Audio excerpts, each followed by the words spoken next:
8h06. Boa tarde, bom dia, aliás, boa tarde, ó. Bom dia. Sexta-feira fica todo mundo querendo dar boa tarde, boa noite. Quer ter boa noite logo. Dá logo boa noite. Mas um bom dia para você que está chegando agora aqui na transmissão, ligando o seu rádio ou o seu aplicativo ou mesmo no seu computador. Nós temos o Arnaldo Neto, jornalista, editor da Folha, conosco aqui, sempre, né? Já é parte do programa, o programa, na verdade. O Arnaldo, a Luiz, que está em pequenas férias, que nunca consegue tirar 30 dias, né? A gente tem uma vontade, às vezes, de tirar 30 dias de férias, mas em veículo de comunicação é muito difícil. E tem aqui a presença simpática, como sempre, do Aloysio Siqueira, presidente da Câmara Municipal de São João da Barra, e o Arnaldo volta a comandar aqui o nosso papo. Arnaldo, com você. Eu vou até abrir um pouquinho para Aloysio, que a gente começou o bloco anterior falando sobre uma retrospectiva dos trabalhos da Câmara de 2019. Temos perguntas já de ouvintes que eu vou fazer já aqui para o Aloysio. Mas a gente abriu o bloco passado falando de retrospectiva e daí a gente enveredou para saúde, para educação, para transporte e acabou não falando muito sobre esse balanço. E o Aloysio tinha alguns pontos também que ele queria destacar, deixar esse espaço para ele começar esse nosso bloco. Como diz Chico Pinheiro, graças a Deus, hoje é sexta-feira. Né? Graças a Deus.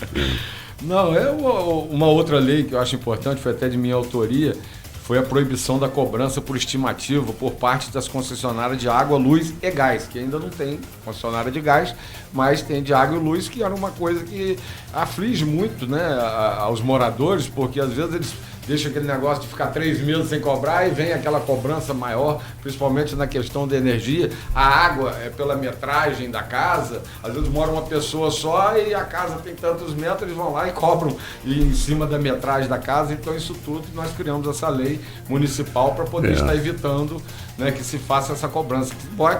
Tem o hidrômetro, é o que passou pelo hidrômetro. Tem o relógio, é o que passou pelo relógio, né? Eu acho que... mas lá ainda tem, pelo menos aqui, não só lá, aqui, eu tenho um apartamento que eu fico aqui e lá em casa eu tenho uma áreazinha independente, então eu pago luz lá e de cá. Um mês eu pago aqui, um mês eu pago lá, porque um mês eles não cobram, outro mês cobram dobrado e depois vem descontando. Aqui também tem uma lei como essa, aqui em Campos, né, que proíbe essa cobrança por estimativa, mas parece que na prática eles não estão... mas isso aí agora faz parte aí do PROCON, da questão do executivo, né, de estar aí cobrando, né, as pessoas também procurando seus direitos, já que existe a lei. Então agora... Agora você imagina, você tem uma média por ano, né, você tem uma família de um casal, 2 filhos. Então você tem uma conta de energia que vai a R$300. Vou dar um exemplo só. Então você tem todo ano, as pessoas consomem com equilíbrio, aquela coisa toda. Quando chega em janeiro, você vai passar um mês de férias com a sua família em outro local. Você fecha a sua casa, desliga tudo. Aí quando você vem a conta de janeiro naquele período igual a anterior, não pode. Aí a concessionária diz, não, mas a gente faz pela média. Não, negativo, eu não consumi, eu não vou pagar. Por isso que eu falo, passou pelo relógio? Paga. Passou exato, pelo exato, está certíssimo. Mas aí a concessionária tenta apelar, ir para a instância superior. Gente, não é possível. É verdade. Eu vou num restaurante, tudo bem. Aí o cidadão vem com uma conta de R$1.000. Eu falei, mas por que R$1.000? Não, a lagosta. Eu falei, mas eu não comi lagosta. Eu disse, não, mas estava lá, o senhor não comeu porque não quis. Ora, bolas. Mas, Luiz, assim, essa questão da fiscalização também, é claro que a lei criada, você pode procurar o PROCON, a Câmara tem a Comissão de Direitos do Consumidor, não tem acompanhado isso, ou criar uma comissão especial desses serviços que são de concessionárias, como água e luz. Não seria uma alternativa também para tentar colocar essa lei para efetivamente funcionar? Com certeza, né? É importante aí que os vereadores que compõem a Comissão de Defesa do Consumidor estejam atentos também, né? Que chamem, que peçam para fazer uma audiência pública, que peçam para trazer esses representantes das concessionárias, não só na questão da cobrança, como outros também do atendimento, né? Ontem mesmo eu recebi uma denúncia da questão da água com má qualidade lá em Pipeiras. Repassei na mesma hora para o Ranieri, vou até mandar um abraço para o Ranieri, que é o gerente geral da SEDAI ali, e ele me respondeu. Depois veio um outro técnico da SEDAI e ligou para mim depois dizendo que tinha dado um problema lá no sistema de onde joga cloro, tinha dado um entupimento e que o pessoal estaria indo hoje a Pipeiras para poder estar fazendo o reparo desse entupimento, para cair a medida certa do produto químico que tem que cair para tratar a água, para poder estar resolvendo. E a pessoa estava indignada lá na rede social, num grupo de WhatsApp, colocando, né, tá lá R$120 de conta e um balde com água escura para caramba. Né, a água até ela não está sem condições de uso, mas está escura, ninguém quer usar uma água escura. E tem também essa questão de verão, né? Eu até falei aqui que ano novo eu saí com a toalha no ombro de casa em casa para ver quem tinha casa para tomar um banho, para não virar o ano sem tomar banho, porque não tinha água em Atafona. A SEDAI até anunciou, né, que estaria fazendo a intervenção importantíssima, que é ligar aquele novo poço ali atrás do balneário, que iria, pelo que eu vejo ali pela rua, a famosa rua do clube, né, que o pessoal fala, para poder jogar lá na cisterna, que ainda existe, que é a grande distribuidora. A caixa d'água não existe mais, mas a distribuição sai daquela cisterna. Aí, com isso, alimentaria com muito mais quantidade a toda a Atafona e diminuiria a água que vem de São João da Barra para Atafona. Então, quer dizer, seria bom para os dois lados. Diminuiria a quantidade que vem pelaquela doutora que de vez em quando está rompendo ali na ciclovia ali, sempre está dando uns probleminhas ali, porque é uma doutora antiga. E com isso estaria resolvendo aí praticamente o problema de Atafona e melhorando também o problema da sede do município. Só para concluir essa questão da SEDAI, eu sei que você tem outros assuntos aí para levantar como importante do ano, mas o João Paulo Almeida traz aqui a pergunta. Se você acha justo a SEDAI vender água para empresas de caminhão-pipa abastecer o porto, enquanto falta água constante em vários lugares da cidade. Olha, a SEDAI ela é uma empresa, né? Então ela vende água, assim como a Água do Paraíba também vende. Tem empresas que prestam serviço ao porto que vêm comprar água aqui na Água do Paraíba também. Então, é uma questão aí que a lei permite que ela faça isso. Eu não vou dizer que seja justo.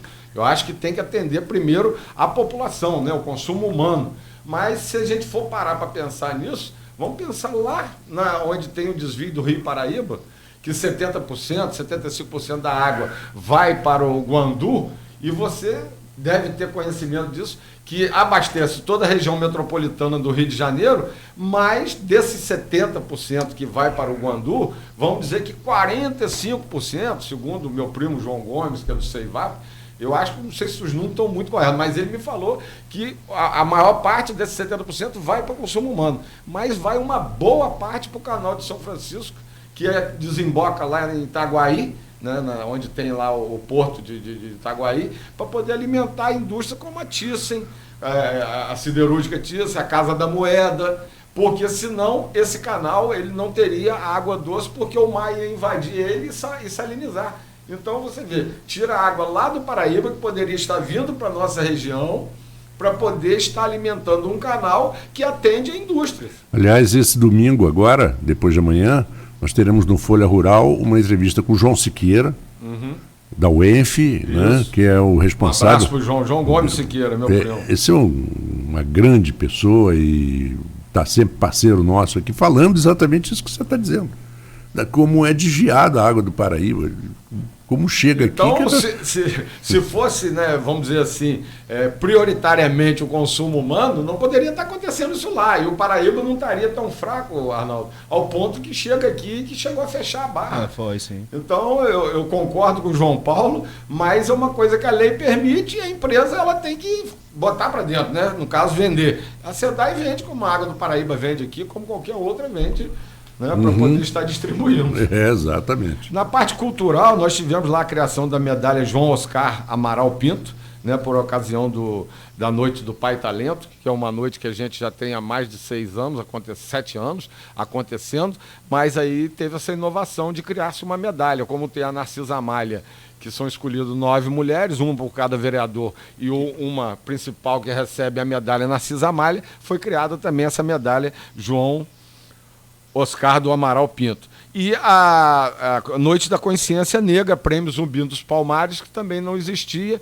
era uma solicitação antiga, né, do pessoal da Consciência Negra, e nós também criamos. Isso foi importante, isso integra a Câmara, né, são esses eventos culturais que trazem também as pessoas para estar ali participando da Câmara, não só nos trabalhos, mas também na parte cultural, aí, na parte social, vamos dizer assim.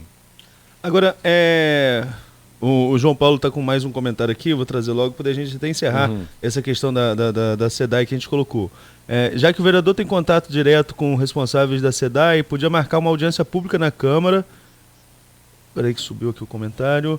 Uma audiência pública na Câmara e expor para a população esses contratos de caminhão-pipa. O povo está se sentindo lesado e quer saber. Né? Então, seria uma opção, haveria essa possibilidade de trazer... Podemos sim, agora não é contrato não, os caras vão lá e compram, né? Pagam um boleto, rapaz. Eles tiram ali, me dá 10 mil litros d'água, faz o cálculo quanto custa, imprime o boleto, paga no banco, vai lá e é como se fosse comprar qualquer um produto. É assim que procede. Chegou uma pergunta aqui que eu acho até que demorou a chegar, né? Então, acho que você deve saber até de quem que é o Anderson Azeredo. Inclusive, eu conheci quando trabalhava com você e tenho uma dívida de gratidão com o Andinho, que a época das festas lá, Nossa Senhora Navegante, já veio comigo aqui de madrugada pra gente pegar flor no carro dele, enfim, pessoa que eu tenho que agradecer também, já me ajudou bastante. Mas anda um bom tempo aí meio que afastado de você e tá aqui perguntando se é verdade que a Câmara gastou mais de 111 mil em material de consumo em um único mês. Não é verdade. Isso aí a gente faz um pregão que faz um valor e desse valor vai sendo medido de acordo com o que for consumido. Depois, o que sobra, o empenho, desfeito o empenho, mas o pregão é feito, bota-se aquele valor. E dentro daquele valor, você vai consumindo de acordo com o que precisa, é como se fosse uma medição. E aí você vai pagando. 111 mil, chegou a 40 mil, a 50 mil, o restante, o empenho depois é anulado. E como que a população pode acompanhar isso? Esses são dados que estão disponíveis no Portal da Transparência, por exemplo? São, através dos pagamentos que estão disponíveis lá no Portal da Transparência. Lá você vai ver o quanto que foi pago. Não foi pago isso. O que foi pago é o que foi medido e foi consumido. E o portal está atualizado? Está atualizado. Certo. Tem mais algum ponto que você queria levantar aí? Que aí você vai levantando, a gente vai puxando outros assuntos, vão chegando perguntas e a gente vai conduzindo, embora a gente vai chegar a 2020 já. Não, nós tivemos também, né, a questão das contas, né, do ex-prefeito Neco, onde veio com parecer favorável para 2013, 2014, 2015 do Tribunal de Contas, e nós seguimos esse parecer e aprovamos essas contas. Já a conta de 2016 veio reprovada pelo Tribunal de Contas e a Câmara aí reprovou, né, essas contas de 2016, justamente seguindo também o parecer, porque eu vejo que o corpo técnico do Tribunal de Contas do Estado é que tem as condições de estar analisando as contas. A gente seguiu, simplesmente seguimos. Né? Fala-se muito, mas por que reprovou? E por que não falou das outras que foram aprovadas? Se a gente seguiu o Tribunal de Contas. Então, nós seguimos o que o Tribunal de Contas recomendou e aí foi reprovado. Abriu-se o prazo para o ex-prefeito Neco apresentar a defesa. Apresentou? O que ele alegou na defesa ali?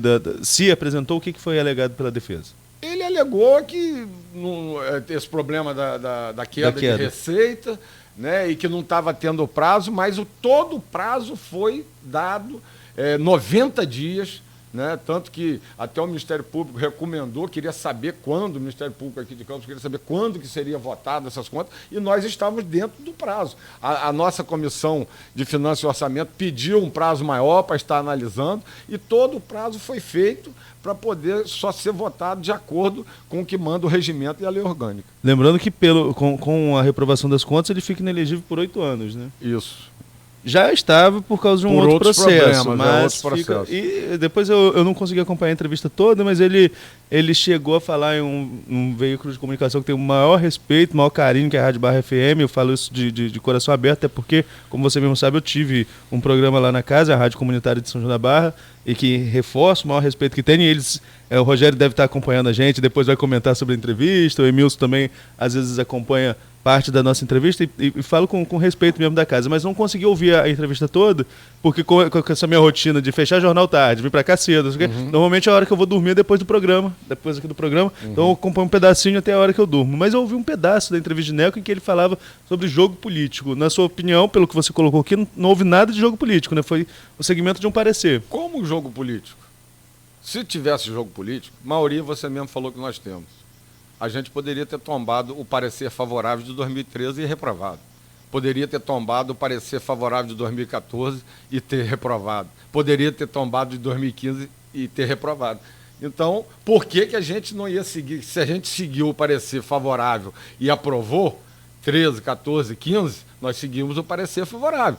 O que veio desfavorável, reprovando, nós também seguimos. Isso aí é a lógica. Está aí a prova de que não teve jogo político. Porque se a Câmara é, vamos dizer assim, o lugar que pode julgar, e se a gente, com a maioria que tem, podia ter reprovado 13, 14, 15, 16. Mas não foi feito isso. Foi seguido o parecer do Tribunal de Contas. Está aí a prova de que não teve jogo político nenhum. Jogo político algum. Foi apenas seguido o que o corpo técnico do Tribunal de Contas recomendou, que foi aprovação de 13, 14, 15 e reprovação de 16. O TCE deu parecer pela aprovação das contas da prefeita de 17. Isso. Né? Mas ainda não foi para a Câmara, para julgamento. Tá, parece que já chegou lá. Para isso? Como que funciona?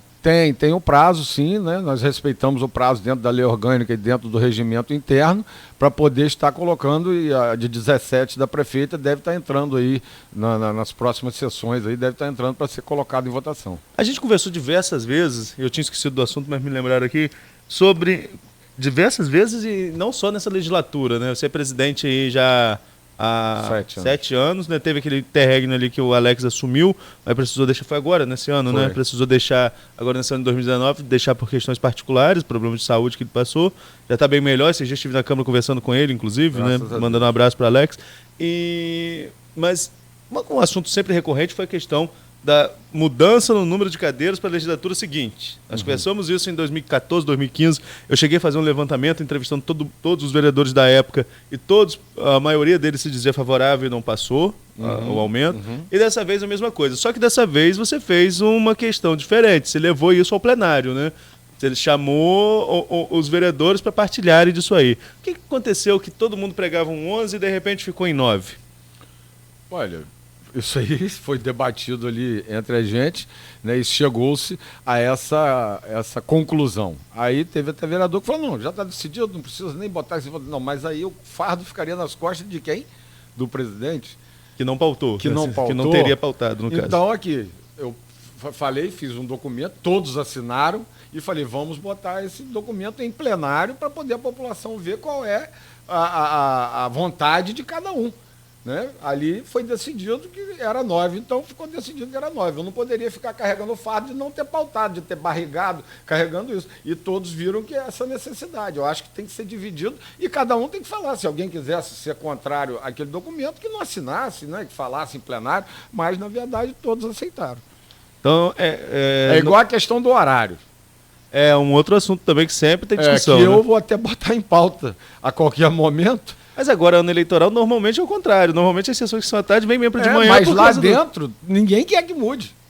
Então as pessoas ficam achando que o presidente é que não pauta, que o presidente é que não coloca em votação. Mas a grande maioria dos vereadores não querem que mude.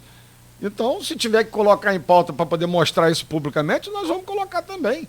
Mas a grande maioria não quer que mude. Então, eu tenho que seguir ali a maioria. Mas carrego esse fardo de dizer que eu que não coloco na pauta. É um assunto que sempre tem cobrança mesmo, tanto um quanto o outro. Deixa eu só ver aqui comentários aqui. João Paulo concluindo a participação dele com um comentário crítico, mas vou repassá-lo.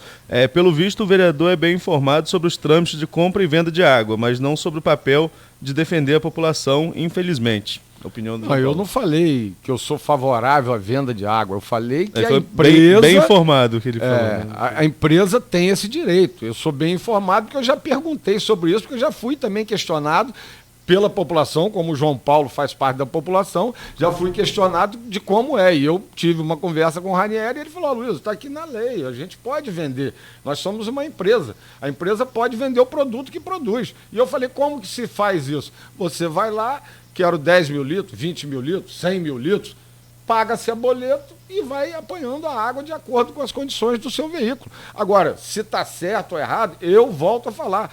Acho que tem que dar prioridade ao atendimento humano, ao atendimento das pessoas. Agora, querer dizer, então vamos pedir aos deputados federais, João Paulo deve ter apoiado algum deputado, que ele fale com o deputado federal dele para propor essa mudança lá no Congresso Nacional. O deputado João Paulo não foi aprovado, foi o Mérida. Não conseguiu chegar? Não foi eleito. Mas João está no meio político, conhece, né? Então pede alguém para poder, como eu posso pedir ao meu também, para que mude essa lei. Que mude a lei. Agora, eu não posso ir contra uma coisa que a legislação permite que a empresa venda. né? Eu não posso fazer isso. Nós não estamos, por exemplo, numa época de guerra, vamos dizer assim, que aí você tem aquelas leis, né, que direcionam, só pode vender. Teve até na época de 86, do Sarney, que a carne tinha que ser, né, prioridade, até restaurante não podia comprar, que tinha que... Teve umas situações dessas. Então, se a lei permite, a empresa fatura. Agora, dizer que eu estou contra a população, de maneira alguma. Eu acho que prioritariamente tem que atender a população. Mas a empresa vende porque a lei permite que ela venda. Agora, eu vou mudar um pouquinho a pauta por questão de... A gente falou muito de obras. E eu volto a falar, eu não trabalho com água, nunca vendi água para ninguém, a não ser água de 20 litros que eu vendia quando eu tinha supermercado. Aí eu vendia galões de água de 20 litros. Agora, a água eu nunca vendi, não. Eu simplesmente fui indagar porque também fui indagado por outras pessoas. Questão de obras, a gente citou lá no primeiro bloco, questão de obras com de escolas, obras do município, efetivamente do município. Agora tem algumas obras que foram em parceria com o governo do estado, que começaram lá no governo Pezão, e que até hoje se arrastam. Uma delas é aquela da entrada da cidade. E a outra que a gente pode falar, a principal delas, a Ponte da Integração, que aquilo ali é uma questão que a gente pensa que nunca vai concluir. Eu falava aqui do contorno da BR-101, acho que entra ali com a questão da obra da Ponte da Integração. Mas, enfim, mudou o governo do estado, né? O grupo político da prefeita apoiou Pezão anteriormente, depois, nessa última eleição, apoiou Eduardo Paes, mas quem ganhou numa onda, um movimento que acho que só no futuro para a gente entender o que aconteceu desse movimento político aí, mas numa onda que veio o Bolsonaro, o Whitson veio a reboque dessa onda, mas mudou-se os governos, acabou-se a eleição, pensa-se em gestão, não mais em campo político, né? Pelo menos é o que a população espera.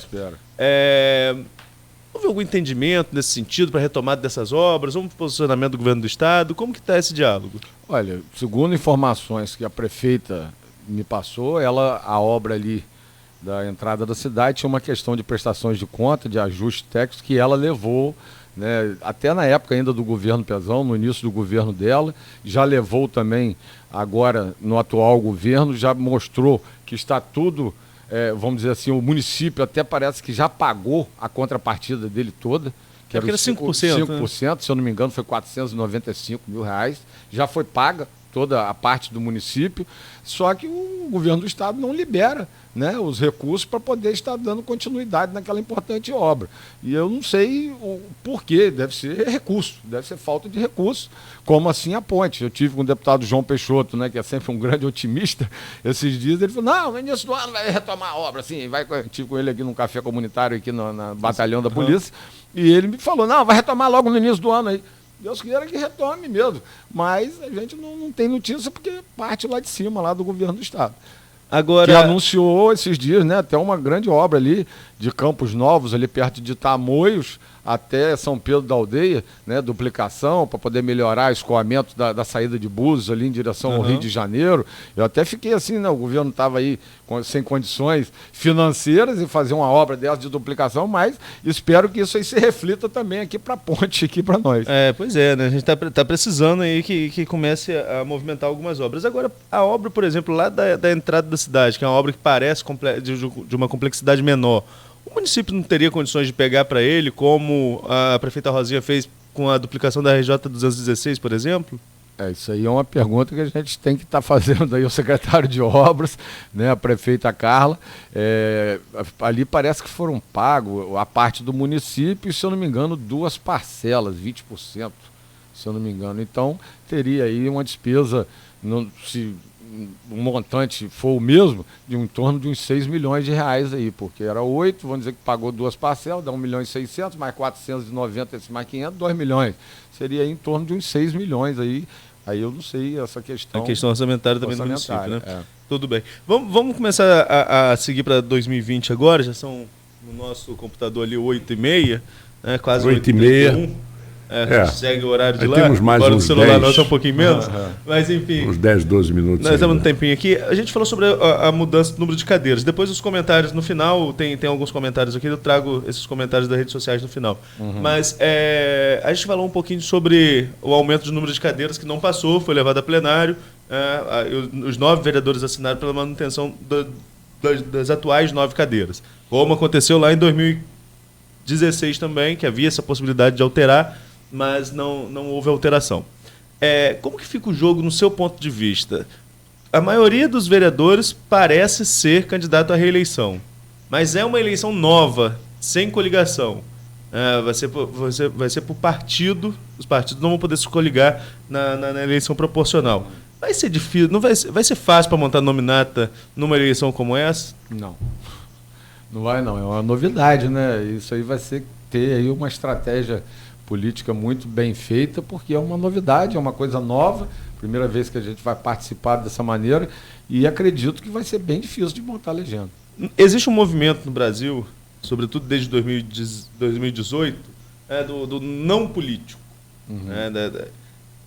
E vocês, todos os vereadores lá, com exceção dos suplentes, e teve algum novo dessa primeira legislatura, não, todos foram reeleitos praticamente ali.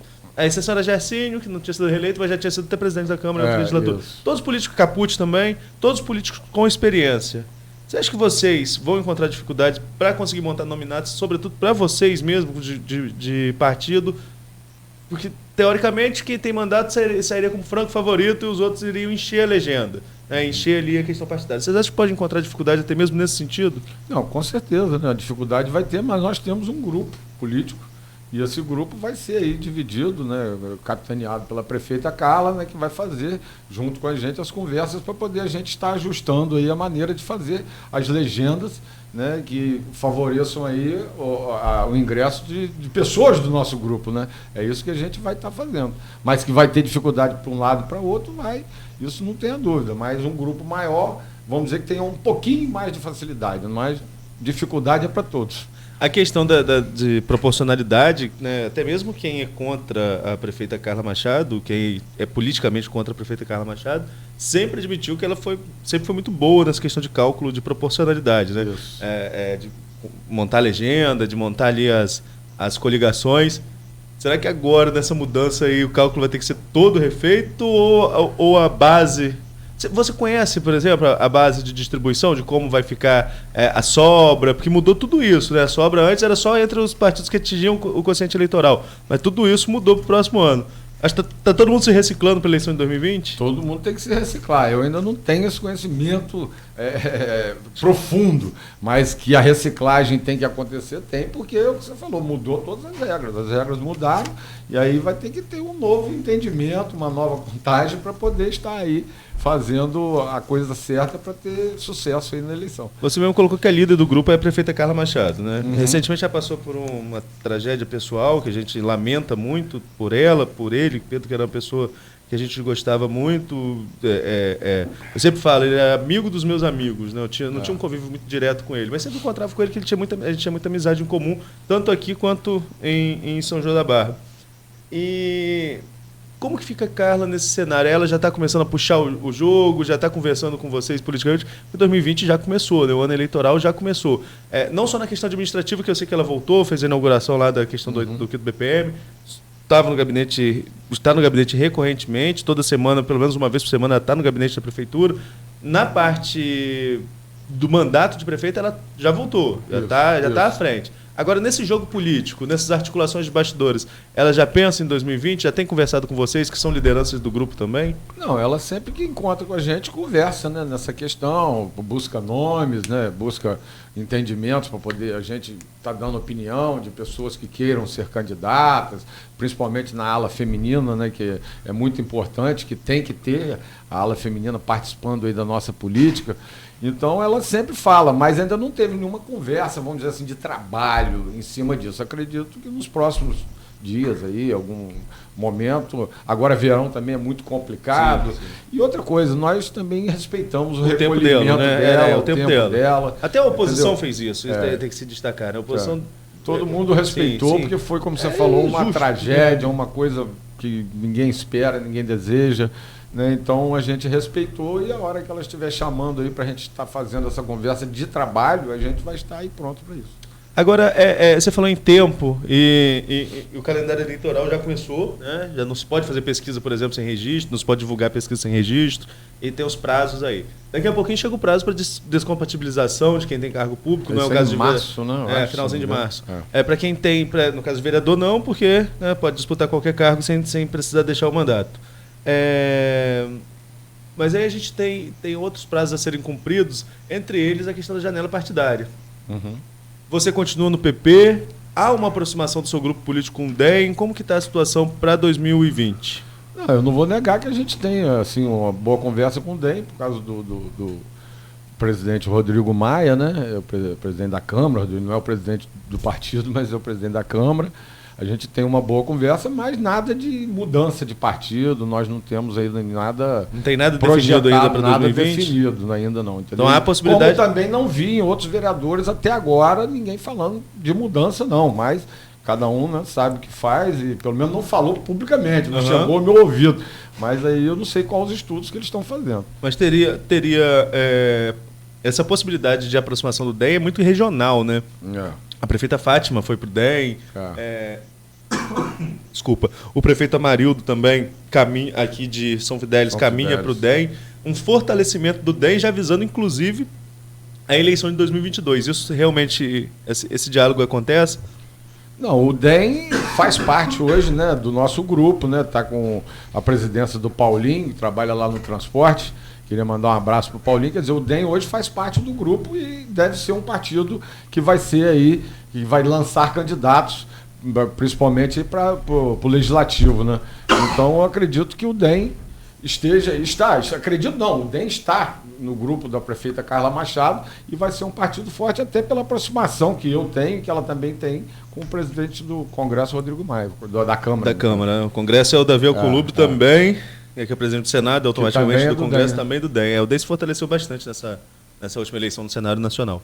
Agora, São João vive também uma expectativa para a eleição a prefeito, né? Óbvio, não só de vereador. E a prefeita Carla, apesar de tudo, de ter aí essas questões pessoais, tem um outro problema que é o judicial da questão da machadada, que a gente não sabe como vai ficar. O grupo político tem alternativas já delineadas, caso Carla não possa ser candidata? Você queria dizer um nome? Isso. Não. Alternativas de nome. Ainda não. Tem alternativas, mas não tem um nome, entendeu? Então, mas isso não. E esse entendimento passa por se caso venha a acontecer de ela estar impossibilitada por questões judiciais, caso venha a acontecer, porque votos a possibilidade porque houve a condenação em primeira e na segunda instância. Caso isso se confirme na terceira instância, se for julgado, porque em outubro acaba a sanção de inelegibilidade da prefeita, assim como dos outros réus desse processo. Caso isso venha a acontecer antes de outubro, o entendimento do próximo nome passa por ela? Com certeza, né? Ela é a liderança do grupo e é o grupo que vai debater e escolher aí, né? Os dois, né? Que seriam aí, caso. Mas eu volto a dizer, eu não acredito. Acredito que a candidata, vamos dizer que hoje ela pode se dizer pré-candidata, porque ela é a candidata do nosso grupo, é a prefeita Carla. Então, isso aí é uma coisa que, se vier a acontecer, vai ter que ser debatido dentro do grupo. E toda essa movimentação em São João da Barra, que eu não tenho tantas eleições, né? A primeira eleição municipal como repórter foi a de 2012, a eleição que Neco e Alexandre venceram, com o apoio da Carla, que era então prefeita. Primeiro como repórter. A primeira que eu votei foi a anterior, a de 2008. Mas, enfim, eu nunca vi tanto pré-candidato a prefeito de São João da Barra como tem agora, né? Muita gente colocando o nome na praça como possível pré-candidato. O último levantamento que eu fiz estava na casa dos 10 a 11. Tem mais, estou até devendo matéria, falo aqui publicamente, o Cacá que me procurou no final de ano, mas final de ano sabe como que é, né? Fechamento de edição especial e, enfim, fechamos o caderno de aniversário da Folha agora, é um período mais complicado, meu blog está até um pouco sem atualizar, né? Mas temos outros pré-candidatos para colocar na lista que vai passar ali de 12 a prefeito. Como que você vê essa motivação de tanta gente para a Prefeitura de São João da Barra, se isso é benéfico para o debate político e quais os frutos que podem se gerar disso? Eu acho que todos têm o direito, né, de colocar o nome. Isso vem muito também, acredito, dessa onda de mudança que aconteceu tanto no país quanto no governo do Estado. Isso animou algumas pessoas a ser via alternativa, né, a ser a mudança. Agora, a população é que vai decidir. Eu não sei, eu não acredito que vá esses nomes todos para o páreo. No final vai... vai afunilar, até porque muitos vão ver que não tem condição e vão se agrupar, né? Vão chegar para perto de um grupo ou de outro. Mas também não acredito que não deve ficar polarizado só em duas frentes dessa vez, não. Acredito que pode ter alguma, mas 12 eu não acredito, não. Agora, não, também não acredito. Isso aí é tubo de ensaio para daqui a pouco a gente ir afunilando. Agora, essa divisão do outro lado, para vocês que são governistas, é muito mais confortável também, né? Teoricamente, com certeza, é mais confortável, né? Tá certo. Luiz, são 8h41, né? A gente já vai caminhando aí para os minutos finais. Vou levantar aqui uns comentários aqui no Facebook. José Vitor Silva acompanhando com a gente desde cedo. Um abraço, José Vitor. O presidente segue a maioria no plenário, não na sua sala. Aqui acho que era na hora que você falava da questão do horário? Do horário, isso. Comentário dele. João Paulo aqui também.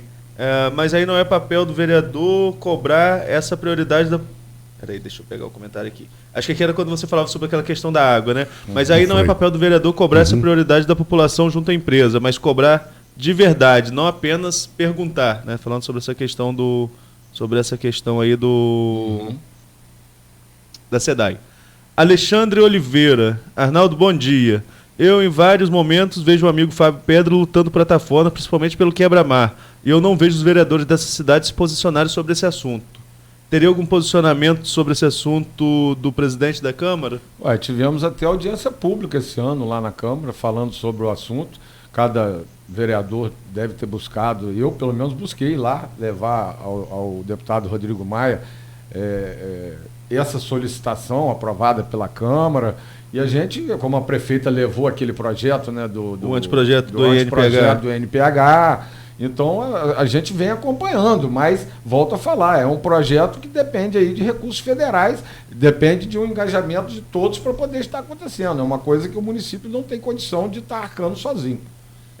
O Andinho lá de Gruçaí também, voltando aqui, ele está puxando um assunto, ele não deve ter acompanhado o início da entrevista, mas vou deixar para você colocar. Ele está falando sobre aquela questão que, em campanha eleitoral, o presidente da Câmara de São João da Barra disse nas redes sociais que o deputado federal Rodrigo Maia viabilizou uma emenda no valor de 2,5 milhões de reais para melhoria no bairro Porto Seguro.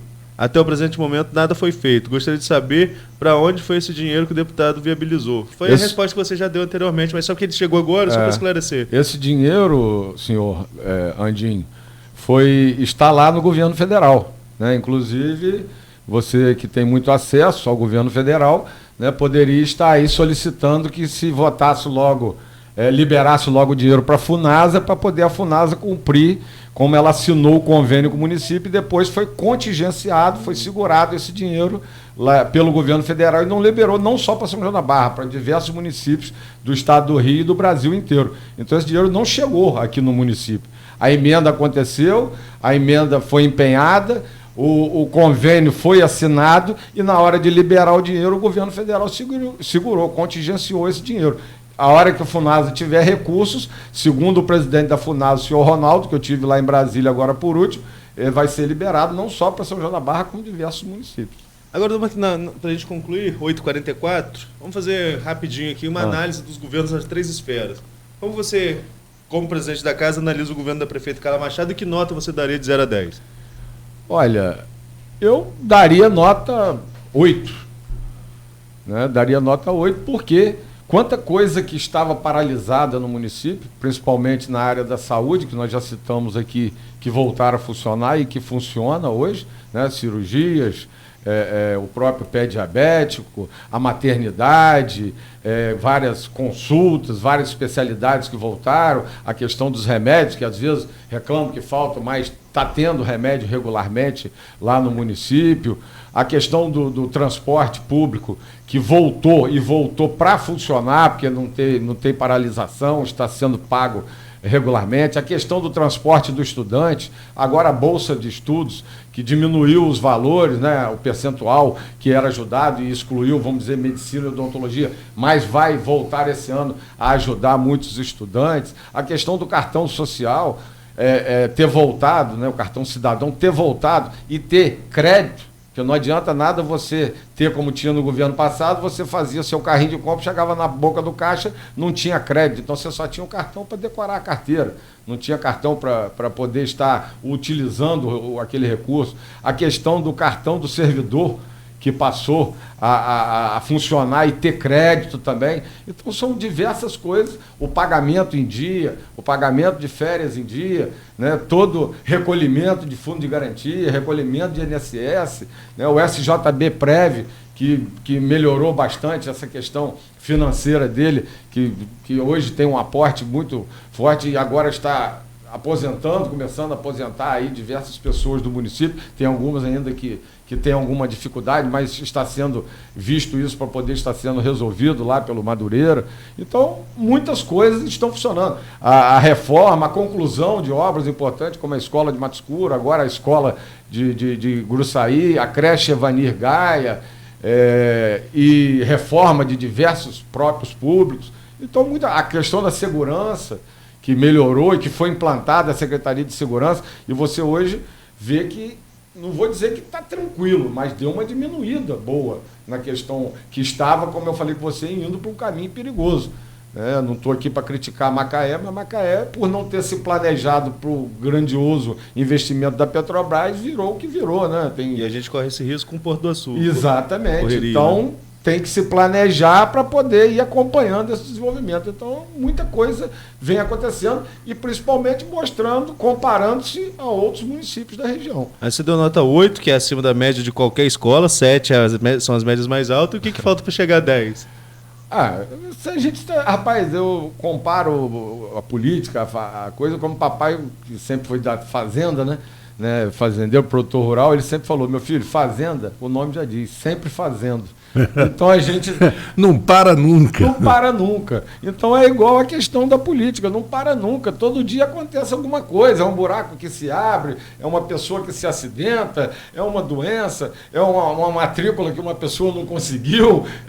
Então todo dia você tem que estar agindo, porque se não precisasse, se a coisa funcionasse, para que prefeito, para que vereador, para que deputado, não precisava nada, a coisa funcionava normalmente. Mas é assim que a coisa anda. É o primeiro ano do governo Whitson. Como que você vê essa mudança aí? Um juiz que chega, que não, um não político, e começa a governar o estado do Rio de Janeiro, o estado da importância que é o Rio de Janeiro. Olha, eu não fiz campanha para ele, mas realmente ele pegou um estado numa dificuldade muito grande. O que eu dou, assim, louvor a ele aí é essa questão do pagamento, né? Que minha mãe mesmo é aposentada do estado, né? E ela me passava dificuldade, como outros que trabalham, que são aposentados, né, do estado, e que tinha esse problema e mexia com o orçamento das pessoas. Então, isso aí é um ponto muito positivo. Se tivesse de dar uma nota a ele, como você fez no governo do Carlos, qual seria a nota do governo? Eu daria nota 7 a ele. Eu acho que ele está trabalhando, está colocando aí, né? Tem, às vezes, eu só sinto um pouco nele alguns rompantes. Né? Tem uns rompantes que eu acho que poderia comemorar a morte do... poderia ser evitado. Mas ele está investindo forte em segurança, né? Então eu acho que realmente, mas destaco mais a questão do pagamento, que eu acho que todo mundo, quem trabalha, tem que receber. Justamente. E, para concluir essa questão, governo Bolsonaro. O governo Bolsonaro tem também melhorado bastante a questão aí da economia. Eu estou vendo que a economia, devagar, mas tem esse grande problema que é o rompante também, né? Que a cada dia... O Bolsonaro tem uma sozinho, né? Eu, particularmente, fiz campanha também com o Bolsonaro, fui um vereador até que botou no meu santinho lá, né? O pessoal ficava até, porque era bem eclético, né? Era deputado estadual do PT, era presidente, deputado federal do DEM, era Bolsonaro para presidente, era deputado estadual do PT, já falei, era senador, era do PSL, que era o filho do Bolsonaro, né? Então a gente fez campanha para ele, mas está vendo uma recuperação, só que eu acho que precisava um pouquinho mais de silêncio. Eu acho que o silêncio ajudaria para poder a coisa, deixar a máquina trabalhar, deixar a máquina... Eu vejo que ele botou bons quadros, né? Ele fez algumas mudanças já, mas botou bons quadros, esses quadros estão mostrando aí serviço, e espero que continue assim. Mas um pouquinho de silêncio ajudaria mais. Né? Você, presidente... 2 ouvidos e uma boca, né? Fala menos, ouça mais. Você tem 2 olhos, 2 ouvidos e uma boca. Veja mais, ouça mais, fale menos. Agora, você é presidente de um poder municipal, já como a gente colocou aqui, né, desde 2013. Falta o presidente do poder mais alto da esfera da República um pouquinho de respeito à liturgia do cargo? O que o Bolsonaro? Tem momentos que sim, né? Eu, particularmente, uma das coisas que eu achei assim complicada foi esse apoio agora aos Estados Unidos. Isso aí eu acho que a gente se envolveu numa coisa que a gente nem precisava. Vende tanto milho pro povo lá, vamos continuar a relação. Vende milho, vende carne, a quarto na balança comercial nossa, entendeu? Então, para quê? Para que se meter? E um pessoal que você sabe que é bem radical. Você vê que só no enterro do coronel lá, do general, não sei, morreram 59 pessoas acompanhando o enterro, para você ver que eles dão a vida deles. E isso, meu amigo, eu não sei o que vai dar, não. Deus queira que Deus ilumine a cabeça deles aí, mas você já viu que já teve essa retaliação à base lá no Iraque, onde tem americanos. Rapaz, eu vi. Hoje já mostraram uma imagem, ou ontem ou hoje, de um míssil que poderia ter tombado esse avião. Ó, é muita coisa aí para acontecer. Só para concluir as notas, antes de Marco fazer o comentário, só para eu fechar a minha parte. E do Bolsonaro? 7 do Whitson, 8 da Carla e do Bolsonaro? Daria 7 também. Então tá certo. Por favor, Marco. Não, eu vi uma foto que, para mim, me chocou mais ainda do que a foto da guerra em si. Foi no aeroporto. Meninos de 18 anos, os pais levando eles no aeroporto para eles embarcarem. A fisionomia dos pais de preocupação, de tristeza, da possibilidade de perder seus filhos. Né? Isso aí é um negócio que... Eu tenho 2 filhos americanos. Então isso é uma coisa que me assusta profundamente, sempre me assustou. Não, Marco Antônio, eu fico preocupado porque, como eu falei, são muito radicais. São muito radicais. Muito radicais. Muito Como radicais. tem essas ações militares planejadas, isso aqui, tem as ações de pessoas, homem-bombas mesmo. É terrível. Ficam ali morando junto com você ali. E papapá, e daqui a pouco, bum! Todos nós fomos jovens, meninos, e tinha aquela história de briga na rua, aquela coisa, todo mundo. Não é possível que não tenha. Você pegava aquele cara que não tinha medo, o cara que não desistia nunca. Você batia e ele levantava. Você batia e ele levantava. Esse pessoal é assim. Eles não têm medo de morrer defendendo o ideal deles. É muito perigoso você enfrentar gente assim.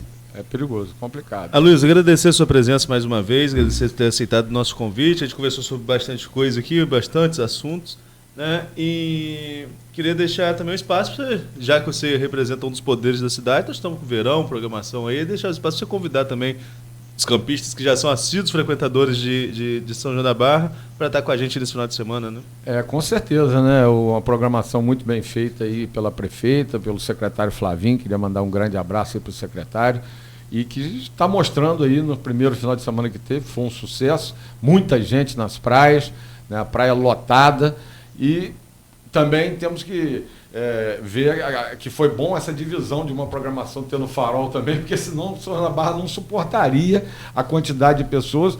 Mas essa semana teremos lá o Tomate, né? No sábado, o Sorriso Maroto no domingo. Isso promete. E o Munhoz e Mariano lá no Açu. Então vai dividir bastante. Eu acho que vai bombar, vai dar muita gente.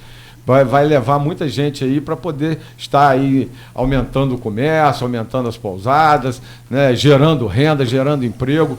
Isso é muito importante. É aquela questão, é um emprego temporário. Mas não existe isso aqui nos shoppings, né? Não existe todo ano. É o momento, mas é bom que entre um recurso do que você ficar sem ter nada, né? Sem ganhar nada. Lógico. Eu acho que é muito importante. Então, eu convido a todos para ir. A São João da Barra está estruturada lá, principalmente, como eu falei, a questão da segurança. Estamos lá buscando junto a concessionária de água, de luz, para que atendam da melhor maneira. Ontem mesmo fiz uma postagem, né, a nossa equipe lá de iluminação pública, né, fazendo um reparo no superposte ali da Avenida Carmelita Moraes Nassif, que nós solicitamos ao secretário de obras.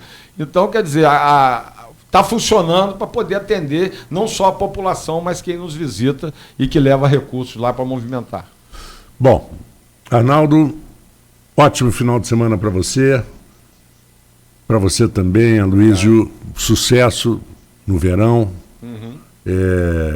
Tenho certeza que vai ser um grande sucesso lá em São João da Barra, Atafona, Gruçaí, como será no Farol, como será em vários lugares.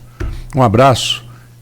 Segunda-feira temos alguma ideia? Segunda-feira eu estou esperando só o contato da Aloysio para ver se ele já volta na segunda ou se é com a gente mesmo na segunda, mas eu informo você para a gente... Então tá ótimo. Então é só lembrar o nosso ouvinte que a Folha FM continua com o melhor da música por todo dia. Um abraço para vocês e vamos em frente. A rede de drogaria